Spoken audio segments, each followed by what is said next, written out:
Not too long ago, I had takeout when I was traveling, and the meal I ordered said Korean barbecue. The meal wasn't covered in any kind of sauce, but rather a few lightly seasoned vegetables and a sauce on the side. The sauce was good, but didn't carry any significant flavors or even like distinguishing cultural flavors. So I started my research. For me, as an American, and most Americans I know, barbecue is more of a flavor experience, specifically that differs upon the region. However, Korean barbecue is more of a family and communal aspect that impacts the experience. They have a variety of sauces and a variety of sides called banchan. Feel like I might not have said that right.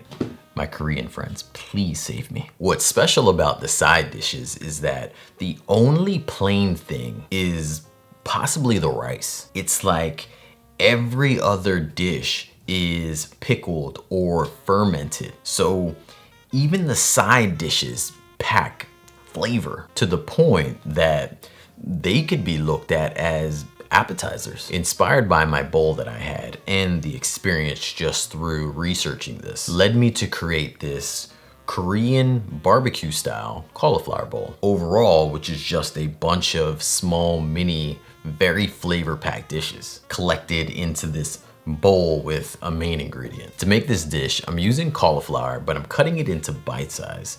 This way you can enjoy like mouthfuls of other parts of the dish at the same time.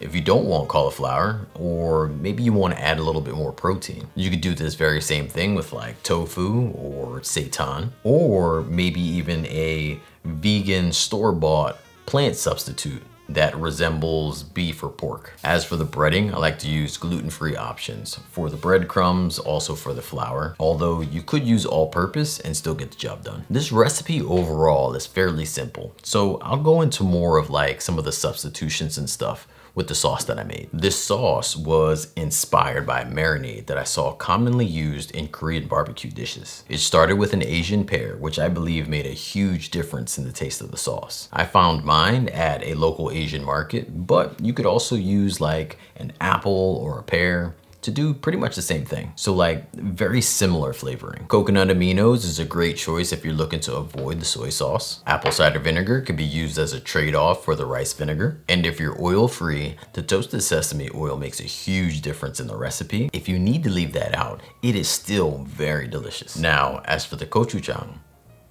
I actually think I did a really good job with that word. First, it's not as spicy as you may think, not even close to like a jalapeno. Second, it's made from fermented soybeans. I wouldn't say there's a really good comparable substitution, but for another delicious taste, you can go with some chili paste or sriracha. Third, it is really good. Put it all in a blender and boom, you're done. Now that I think about it, if you want it to meld a bit better, you know, be like more concentrated and help like balance the flavor, I'd probably throw it in a skillet for a little. This way you can also choose to make the consistency either a little thicker by adding maybe even a slurry in there. I might make that difference on my website. To get this to the table within roughly about 30 minutes, your rice is gonna take the longest, so you probably wanna start there. Also having like some pre-made items, for me that was like the pickled onions, plant-based kimchi. Lastly, everything else can be made in between the time of waiting for your cauliflower to come out of the air fryer. If you don't have like a big air fryer,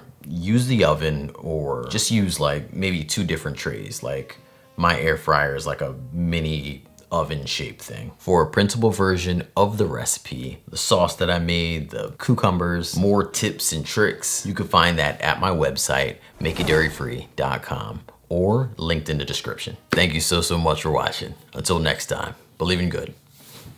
Peace.